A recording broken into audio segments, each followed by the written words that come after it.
মেজি গড় করছে আর অর্জুন পেছন দিক দিয়ে দেখো।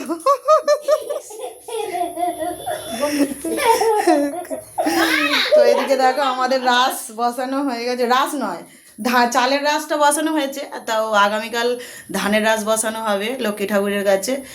আর এদিকে আমাদের বাউনি বাঁধাও কমপ্লিট, আর ঠাকুরের কাছে এখন দিয়েছি।